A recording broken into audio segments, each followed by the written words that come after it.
আজকে আপনাদের জন্য নিয়ে এসেছি একটি রিচার্জেবল মিনি ফ্যান। চলুন বন্ধুরা, আমরা দেখি ফ্যানের মধ্যে কি কি আছে। চলুন প্রথমে আমরা কি করলাম, শুরুতেই আমরা পেয়ে যাব ফ্যানের একটা স্ট্যান্ড।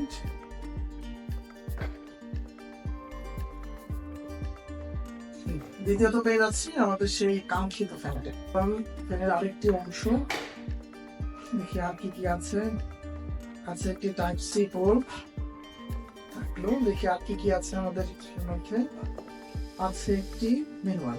চলুন আমরা আমাদের এই মূল কাঙ্ক্ষিত ফ্যানটি নিয়ে কথা বলি এখন। ফ্যানটি দেখতেও ছোট মনে হচ্ছে, কিন্তু খুবই ভালো লাগছে। দেখেন, কোথাও ভ্রমণে গেলেন, নিয়ে গেলেন, সেখানে গিয়ে ব্যবহার করবেন, সেক্ষেত্রে কিন্তু আপনারা হ্যাঙ্গিং করে এটা ঝুলিয়ে রাখতে পারবেন। আপনাদের মনে হলো যে আপনি উপরে রেখে ব্যবহার করতে পারবেন, উপরে রেখে এভাবে ব্যবহার করতে পারবেন। তো এটা আমরা ফিটিং করে দেখি, একটু অ্যাডজাস্ট করে দেখাই। এই যে দেখতে পাচ্ছেন, এটা এভাবে থাকবে। তারপর এই যে এটাতে আমাদের খুবই সহজ, খুবই সহজ গেল। জাস্ট এটা আমরা এই অংশটা, নিচের অংশটা যেটা দেখতে পাচ্ছেন, নিচের অংশটা শুরু হলো।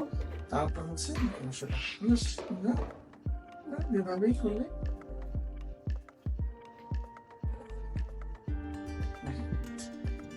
কিন্তু ঘুরে ঘুরে আপনাদেরকে বাতাস দেবে। এই ফ্যানটিতে ব্যবহার করা হয়েছে 4000 লিথিয়াম ব্যাটারি। এই ফ্যানটিতে রয়েছে 3টি মোড: লো, মিডিয়াম, হাই। লো স্পিডে চালালে একটানা 8 থেকে 10 ঘন্টা ব্যাকআপ পাবেন, আর মিডিয়াম স্পিডে চালালে একটানা ব্যাকআপ পাবেন 5 থেকে 6 ঘন্টা, আর হাই স্পিডে চালালে একটানা ব্যাকআপ পাবেন 4 থেকে 5 ঘন্টা পর্যন্ত। বিশেষ করে যে জায়গাগুলোতে হচ্ছে লোডশেডিং বেশি হয়, সেই জায়গায় কিন্তু আপনাদের এই ফ্যানটি আপনাদের জন্য ভালো সলিউশন দিতে পারে এই গরমে।